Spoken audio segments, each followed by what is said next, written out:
دامن کی پاکیزگی کا، طہارت کا، اور نسل انسانی کو، امت محمدیہ صلی اللہ علیہ وآلہ وسلم کو بڑھانے کا ایک بہترین طریقہ اور اسلام کا ایک بہترین حکم جو ادا فرمایا ہے، اس کی کس قدر اہمیت ہے اور اس سے دور ہو کر معاشرہ کتنے خطرناک موڑ سے گزر رہا ہے۔ نکاح ایک ایسا عمل ہے کہ جس کو اللہ تبارک و تعالی نے حضرت آدم علیہ نبینا علیہ السلام سے لے کر ہمارے آقا و مولا حضور امام الانبیاء صلی اللہ علیہ وآلہ وسلم تک آج تک اس کو قائم اور دائم رکھا اور نبیوں کی سنت قرار دیا۔ ارشاد فرمایا وَلَقَدْ أَرْسَلْنَا رُسُلًا مِّن قَبْلِكَ وَجَعَلْنَا لَهُمْ أَزْوَاجًا وَذُرِّيَّةً۔ اے میرے حبیب علیہ السلام، آپ سے پہلے جتنے رسول ہم نے بھیجے ہیں، ہم نے ان کو بیویاں بھی عطا کی ہیں اور ہم نے ان کو اولاد بھی عطا کی ہے۔ اگر نکاح سے کہیں نعمت رہنا کوئی عبادت ہوتا اور کوئی کمال ہوتا تو اللہ تعالیٰ اپنے نبیوں کو اس کمال سے معروف نہ رکھتا، نبیوں کو حکم دیتا کہ نکاح نہ کرنا کمال ہے، تم اس سے اجتناب کرو، تم اس سے بچو۔ لیکن اللہ تعالیٰ نے فرمایا ہم نے ہر نبی کی سنت قرار دیا کہ انبیاء اکرام علیہ السلام دنیا میں جلوہ گر ہوئے، یکے بعد دیگرے آتے رہے، تو ہم نے ان کو ازواج بھی عطا کی اور ہم نے ان کو اولاد بھی عطا کی۔ حضرت موسیٰ علیہ نبینا علیہ السلام، حضرت عیسیٰ علیہ نبینا علیہ السلام ابھی دنیا میں دوبارہ تشریف لائیں گے۔ حضرت آدم علیہ نبینا علیہ السلام سے لے کر ہمارے آقا علیہ السلام تک یہ سلسلہ سارے کے سارے انبیاء اکرام علیہ السلام کو اللہ تعالیٰ نے عطا فرمایا۔ کوئی اپنے دامن کو اس لیے سمیٹے کہ اس میں اسے بہت بڑا تقویٰ مل جائے گا اور بہت بڑا اس کو زہد حاصل ہو جائے گا کہ وہ نکاح نہ کرے، تو نبی پاک علیہ السلام کی سنت سے دور رہ کر اسے تقویٰ اور زہد نہیں مل سکتا۔ اگر یہ تقوی کے خلاف ہوتا تو اللہ تعالیٰ اپنے نبیوں کی سنت نہ قرار دیتا، اور رسول کریم علیہ السلام کو جو سارے انبیاء سے افضل اور اعلیٰ ہیں، اللہ تبارک و تعالیٰ نے تعلیم امت کے لیے یہ سنت اپنے نبی کو بھی عطا فرمائی ہے، اور ارشاد فرمایا کہ جب تک امت اس سنت پر عمل کرتی رہے گی لوگ برائی سے محفوظ رہیں گے، لوگ جو ہے وہ فحاشی سے محفوظ رہیں گے، اور بدکاری اور زنا سے جو ہے وہ محفوظ رہیں گے۔ اور اگر اس سنت کو امت سے اٹھا لیا گیا اور لوگوں نے اس سے اپنے دامن کو سمیٹ دیا تو پھر برائیاں جنم لیں گی، پھر فحاشیاں عریانیاں جنم لیں گی، زنا پھر جنم لے گا، زنا کا کام عام ہو جائے گا۔ اس لیے ارشاد فرمایا کہ تم اپنے بے نکاح مردوں کے اور بے نکاح عورتوں کے جلد از جلد نکاح کرو۔ وَانْكِحُوا الْأَيَامَ مِنْكُمْ، سورہ النور کی یہ آیت نمبر 32 ہے، جس کے اندر اللہ تعالیٰ نے اس کی ترغیب دی ہے۔ فرمایا اگر بے نکاح ہیں تو قابل نکاح ہیں، بلوغت کی عمر کو پہنچ چکے ہیں، تو جس قدر بھی ممکن ہو ان کا نکاح کرو۔ لوگ یہ کہتے ہیں کہ ابھی حالات ایسے نہیں ہیں، وسائل نہیں ہیں اور معاملات ایسے ہیں کہ ابھی جو ہے وہ بچوں کا نکاح اور شادی نہیں کر سکتے، اگر کر لیا تو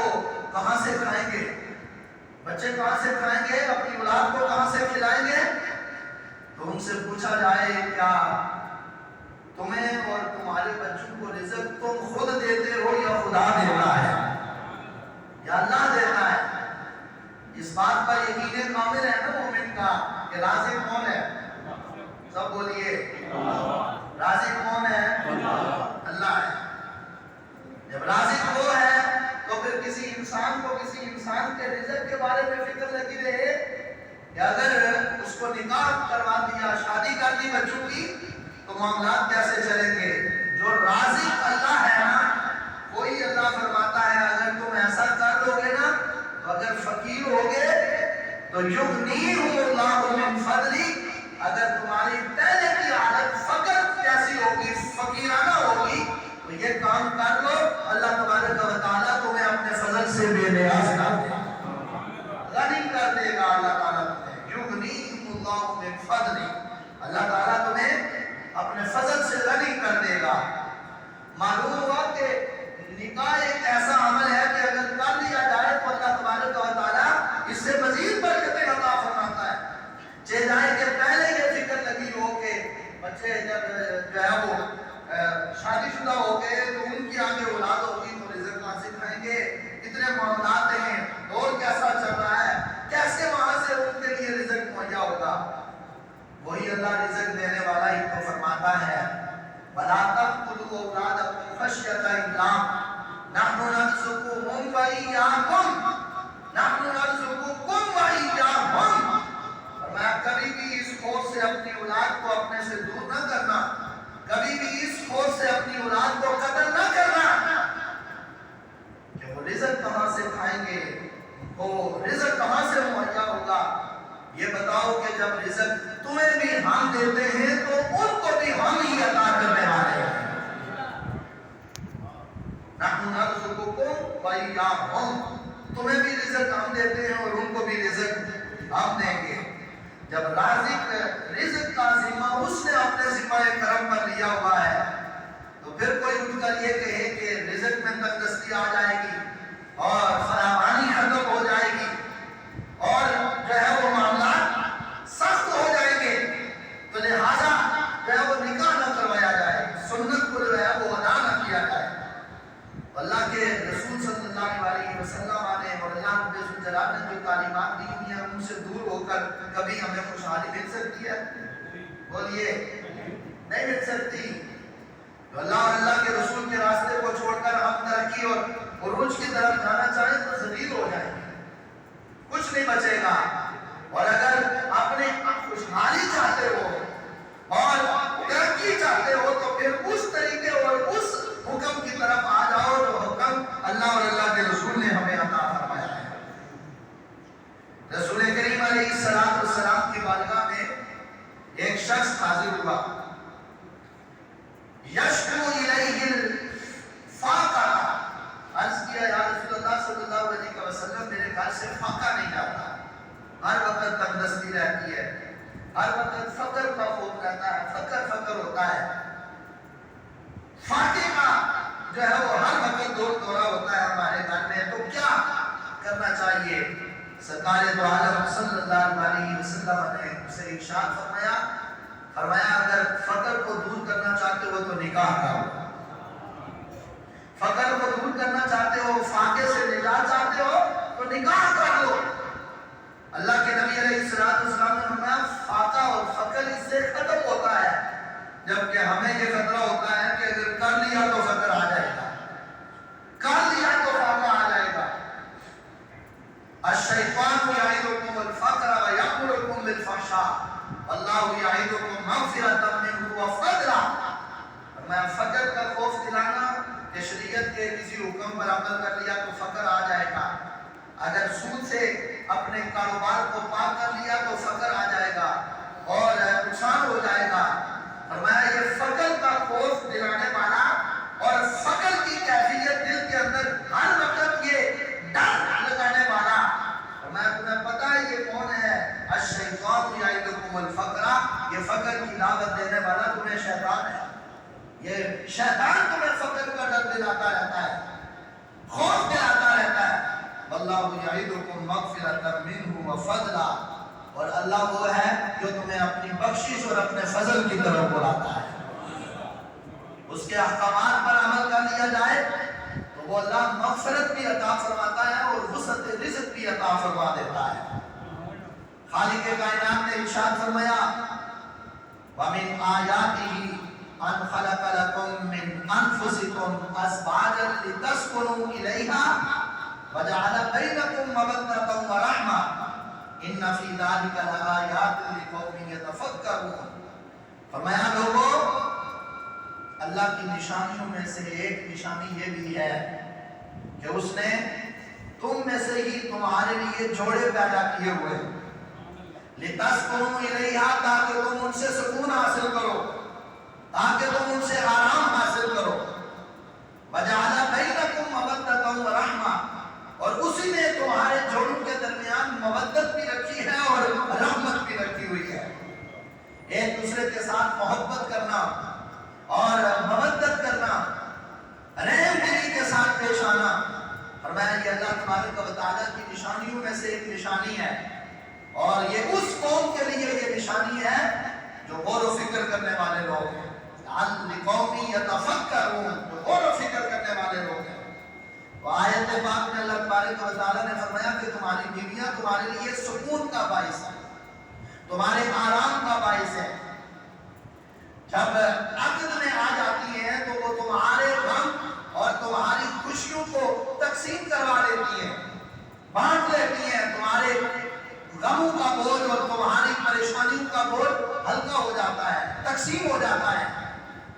اللہ رب الجلال نے ان میاں اور بیوی کے درمیان، شوہر اور بیوی کے درمیان ایک قدرتی طور پر نکاح کے بعد اللہ تبارک و تعالیٰ محبت پیدا کر دیتا ہے۔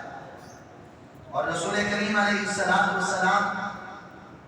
کہ صحابہ اکرام رضوان اللہ تعالی علیہم اجمعین نے، ایک صحابی ہیں حضرت عثمان بن مظعون رضی اللہ تعالی عنہ، جب نبی کریم علیہ السلام کی بارگاہ میں انہوں نے آ کر عرض کیا، اللہ کے نبی صلی اللہ علیہ وآلہ وسلم میں نکاح کر لوں یا نہ کروں، اجازت چاہیے۔ حضور علیہ السلام کی بارگاہ میں آ کر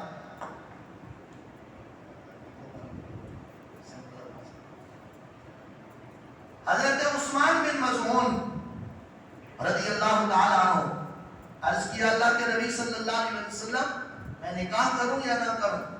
نبی پاک علیہ السلام نے فرمایا تم نکاح نہ کرنے سے بچو، اور اگر صاحب استطاعت ہو تو نکاح کرنے میں جلدی کرو۔ نبی پاک علیہ السلام نے تعلیم دی، اور حضور سید عالم صلی اللہ علیہ وسلم نے ارشاد فرمایا تنکحوا المرأة لأربع، فرمایا کسی عورت کے ساتھ نکاح 4 اسباب سے کیا جاتا ہے، 4 وجوہات سے کیا جاتا ہے۔ فرمایا لمالہا، یا اس کے مال کی وجہ سے اس سے نکاح کیا جاتا ہے، ولحسبہا، یا اس کے اعلیٰ حسب و نسب کی وجہ سے اس سے نکاح کیا جاتا ہے، ولجمالہا، یا اس کی خوبصورتی کی وجہ سے، اس کے حسن کی وجہ سے اس سے نکاح کیا جاتا ہے، اور فرمایا چوتھے نمبر پر ولدینہا، اور فرمایا یا اس کی دینداری کی وجہ سے اس سے نکاح کیا جاتا ہے۔ تو ارشاد فرمایا فَاظْفُرْ بِذَاتِ الدِّينِ، نبی علیہ السلام نے فرمایا چاروں اسباب کو سامنے رکھ کر کے، جس نے نہ پہلے کو دیکھا نہ دوسرے کو نہ تیسرے کو، فرمایا جس نے صرف اور صرف کسی عورت کے ساتھ اس کی دینداری کی وجہ سے نکاح کیا، فرمایا فَاظْفُرْ بِذَاتِ الدِّينِ، فرمایا کامیاب وہ ہوا جس نے دینداری کو ترجیح دی ہے۔ فَاظْفُرْ بِذَاتِ الدِّينِ، فرمایا اگر کامیابی حاصل کرنا چاہتے ہو تو پھر دینداری کو ترجیح دو۔ ہمارا نظام بالکل الٹ چل پڑا ہے، الٹی گنگا بہہ رہی ہے۔ دینداری تو بالکل سوچو ہی نہ کہ کوئی یہ کہے کہ بھائی نکاح کرنے میں پہلے یہ دیکھنا ہے کہ گھرانہ مذہبی ہے یا نہیں ہے۔ یہ ساری چیزیں ایک طرف رکھ دی جاتی ہیں، سب سے پہلے یہ دیکھا جاتا ہے کہ کتنے مالدار ہیں، اور پھر مالداری میں بھی پھر وہ حدود ہم تجاوز کر جاتے ہیں کہ لڑکے کی طرف سے پہلے نکاح سے پہلے شرائط طے ہوتی ہے کہ جی پہلے بتائیں کہ بیٹی کو جہیز کے اندر کیا کیا دیں گے، کتنے پلاٹ ہوں گے، کتنی گاڑیاں ہوں گی، بیٹی کے جو ہے وہ نام کتنا زیور ہوگا جو اسے اس کے ماں باپ کی طرف سے ملے گا۔ بیٹے والے پہلے یہ جو ہے وہ شرائط رکھ رہے ہوتے ہیں، اور بیٹی والے بھی پہلے یہ پوچھ رہے ہوتے ہیں کہ جی ہاں پہلے یہ بتائیں کہ ہماری بیٹی کے نام کتنے مرلے کا پلاٹ لگے گا، مکان اس کے نام ہوگا یا نہیں ہوگا، اس کو گاڑی بھی ملے گی یا نہیں۔ یہ کہاں سے لعنتوں کے توق ہمارے جو ہے وہ گردنوں کے اندر پڑ گئے۔ نہ حسب کو دیکھا، نہ نسب کو دیکھا، نہ جمال کو دیکھا، نہ دین کو دیکھا، صرف اور صرف ایک ہی بات، اور ایسی عجیب و غریب رسومات اور ایسے عجیب و غریب جو ہے وہ رواج جو ہے وہ معاشرے کے اندر پیدا ہو گئے کہ کسی انسان کے لیے، کسی عام جو ہے وہ درمیانہ متوسط زندگی گزارنے والے انسان کے لیے بیٹیوں کے رشتے کرنے جو ہے وہ ناممکن نظر آ رہے ہیں۔ ایسی لعنتوں کے تو جو ہے وہ جہیز کی صورت میں اور پہلے مطالبات کی صورت کے اندر معاشرے نے جو ہے وہ اپنا لیے، جس کی وجہ سے برائیاں جنم لے رہی ہیں، بیٹیاں گھروں کے اندر جو ہے وہ سفید بال لے کر بیٹھی ہوئی ہیں، اور بیٹے جو ہے وہ جوان ہو گئے لیکن نکاح نہیں کر رہے۔ رسول کریم علیہ السلام کی ہرگز یہ تعلیمات نہیں ہیں، بلکہ حضور علیہ السلام نے فرمایا کہ تم دینداری کو ترجیح دو، اسی کے اندر کامیابی ہے اور کامرانی ہے۔ فرمایا تزوجوا، بابا جی ان کو روکیں، میں خطبہ دے رہا ہوں، یہ نماز پڑھ رہے ہیں، کون سی نماز ہے؟ خطبے کے دوران تو نماز نہیں پڑھتے، تشریف رکھیں۔ پچھلے جمعے کو بھی آپ کھڑے ہو گئے تھے، اس کے بعد ملاقات نہیں ہوئی، تو میں آپ کو عرض کرتا جب امام خطبہ دے رہا ہو تو اس وقت نہ تسبیح پڑھنا جائز ہے، نہ نماز پڑھنا جائز ہے، اور پھر بھری مسجد کے اندر آپ اگر نماز شروع کر رہے ہیں تو آپ یہ دعوت دے رہے ہیں کہ نماز اس وقت نماز پڑھنا خطبے سے افضل ہے، جبکہ خطبہ جمعہ کی ایک واجبات میں سے ہے، ارکان میں سے ہے، تو اس کو سننا اور اسے تعلیمات حاصل کر لینا یہ اہم فریضہ ہے۔ آج اسی وجہ سے ہم معاشرے میں بہت دور سے دور تک نکلتے جا رہے ہیں کہ جو قرآن و سنت کا پیغام ہے اس کی طرف معاشرے کی توجہ نہیں ہے، جو اللہ کا پیغام ہے، اللہ کے رسول کا پیغام ہے، اس کی طرف کوئی توجہ نہیں ہے، اسے نظر انداز کر دو اور اسے رسمی طور پر لے دو۔ نماز جمعہ کے لیے جانا ہے، رسمی طور پر نماز ادا کرنی ہے، اور بعض تو ایسے بھی ہیں کہ جو صرف دوسری اذان کا انتظار کر رہے ہوتے ہیں، کاروبار اس وقت تک بند نہیں ہوتا، دکانیں کھلی ہوئی ہیں۔ یہی زوال ہے ہمارے اوپر، اور یہی چیزیں ہمارے دین سے دوری کی وجہ سے یہ عذاب کی صورت کے اندر ہمارے اوپر مسلط ہو چکی ہیں، جہاں 15 منٹ یا آدھا گھنٹہ پہلے ہم جو ہے وہ اپنی دکان نہیں بند کر سکتے۔ جب اللہ کا حکم کیا ہے اذا نودی للصلاۃ من یوم الجمعۃ فاسعوا الی ذکر اللہ، جب پہلی ندا آ جائے تو اپنا سب کچھ کاروبار بند کر دو، چھوڑ دو، وذروا البیع، خرید و فروخت چھوڑ دو، اور فاسعوا الی ذکر اللہ، اللہ کے ذکر کی طرف آ جاؤ، نماز جمعہ کی طرف آ جاؤ، جبکہ یہ بالکل رسمی طور پر بن چکا۔ لوگ انتظار کر رہے ہوتے ہیں دوسری اذان کب ہوگی، اذان پر جب آواز آئے تو اس وقت خطبے کے لیے جانا ہے، اور جانا بھی جو ہے وہ سب سے آخر پہ ہے اور نکلنا بھی سب سے پہلے ہے تاکہ حاضری ہو جائے۔ اسی وجہ سے ہمارے اوپر سوال آئے ہوئے ہیں۔ رسول کریم علیہ السلام کی شریعت کو رسمی طور پر لینا، قرآن کے احکام کو رسمی طور پر لینا، شریعت کے احکام کو رسمی طور پر لے لینا، جب تک امت ان چیزوں کے اوپر جو ہے وہ کاربند رہے گی اور یہی معمولات رہیں گے تو یاد رکھنا پھر ذلت اور رسوائی ہمارا مقدر بن چکی ہے۔ اور اگر ہم ان چیزوں کو چھوڑ کر رسول کریم علیہ السلام کے دین کی طرف توجہ کریں اور رسول کریم علیہ السلام کی شریعت کے احکام کی طرف توجہ کریں تو اللہ رب الجلال فرماتا ہے کہ وہ تورات پر عمل کرنے والے، وہ پہلی کتابوں پر عمل کرنے والے، ان کے بارے میں اللہ فرماتا ہے وَلَوْ أَنَّهُمْ أَقَامُوا التَّوْرَاةَ وَالْإِنْجِيلَ وَمَا أُنزِلَ إِلَيْهِم مِّن رَّبِّهِمْ لَأَكَلُوا مِن فَوْقِهِمْ وَمِن تَحْتِ أَرْجُلِهِمْ۔ فرمایا اگر تورات کو لینے والے، پہلی کتابوں کو لینے والے اگر تورات کے احکام کو قائم رکھتے، توجہ کے ساتھ سنیے گا بات، اگر وہ تورات کے احکام کو قائم رکھتے اور جو کچھ ان کی طرف نازل کیا گیا ان احکام کو قائم رکھتے تو اللہ فرماتا ہے لَأَكَلُوا مِن فَوْقِهِمْ وَمِن تَحْتِ أَرْجُلِهِمْ، ہم آسمان سے بھی ان کے لیے رزق برسا دیتے، زمین سے بھی خزانے زمین سے باہر نکال دیتے۔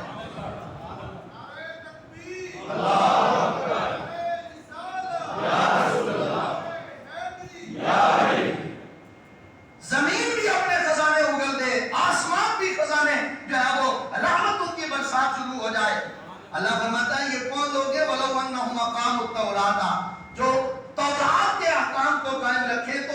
یہ حال ہے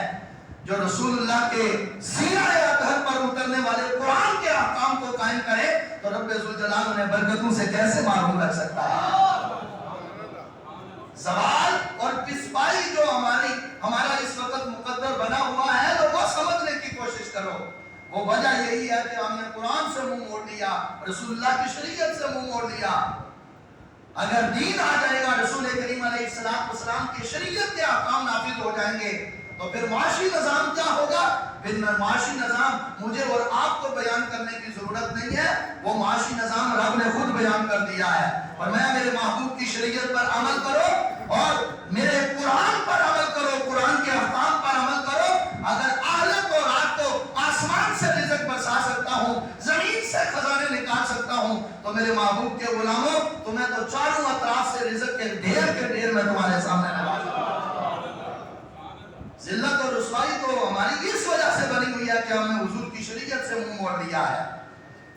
نبی پاک صلی اللہ علیہ وآلہ وسلم نے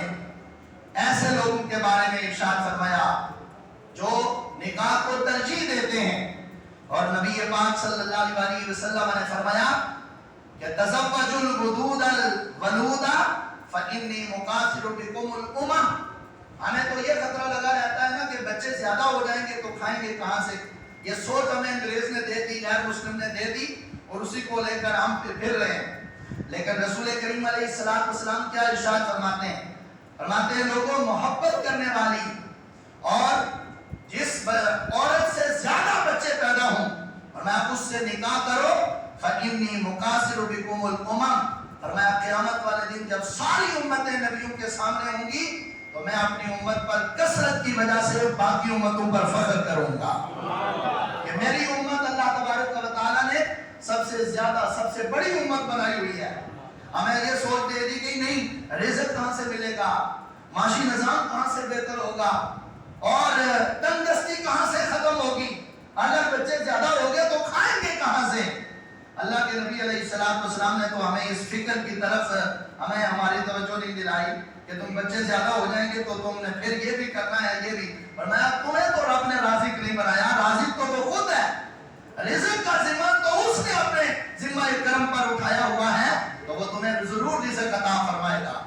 اللہ خالق کے کائنات قرآن کریم برہان رشید کی سورہ النور کے اندر مزید ارشاد فرماتا ہے, رب ذوالجلال کہ نبی علیہ السلام نے جو شریعت کے احکام ہمیں عطا فرمائے ہیں اور رسول کریم علیہ السلام کی شریعت کے احکام پر عمل کرنے میں جو برکتیں ہیں, فرمایا وہ تمہارے دنیاوی لحاظ سے مال اور اسباب کے اندر نہیں ہے. فرمایا وہ برکتیں تمہیں صرف اس صورت کے اندر ملیں گی کہ تم رسول کریم علیہ السلام کی شریعت کی طرف آ جاؤ. نوجوانوں کے ایک گروہ سے سرکار دو عالم صلی اللہ علیہ وسلم نے مخاطب ہو کر ان سے فرمایا یا معاشرن شباب, فرمایا اے نوجوانوں, اگر تمہیں اللہ تعالیٰ نے طاقت عطا فرمائی ہے تو نکاح کرو اور اپنے دامن کو پاک رکھو, اور اگر تم نکاح نہیں کرتے تو پھر فرمایا روزے رکھو کہ یہ روزے رکھنا تمہاری شہوات کو اور تمہاری خواہشات کو توڑنے والی چیز ہے, اور اگر تم طاقت رکھتے ہو تو پھر اللہ رب الجلال کے دیے ہوئے مال سے اس پر خرچ کرو اور نکاح کرو. اور یہ جو لوازمات جو ہم نے اپنے اوپر مسلط کر لیے ہیں نا, اور جو اسباب ہم نے اپنے اوپر مسلط کر لیے ہیں کہ اتنا مال اور اتنی دولت ہوگی تو بیٹے کا نکاح ہوگا, رسول کریم علیہ السلام نے اس کا قطعاً کسی بھی موقع پر ذکر نہیں فرمایا. تمہارے پاس اتنی دولت ہو تو تم نکاح کرنا, تمہارے پاس اتنی دولت ہو تو اپنے بیٹوں کی شادی کرنا, بیٹیوں کا نکاح دینا, اور اتنا جہیز دینا, پھر جب تک اتنا جہیز جمع نہ ہو جائے اس وقت تک اپنی بیٹیوں کا نکاح نہ کرنا.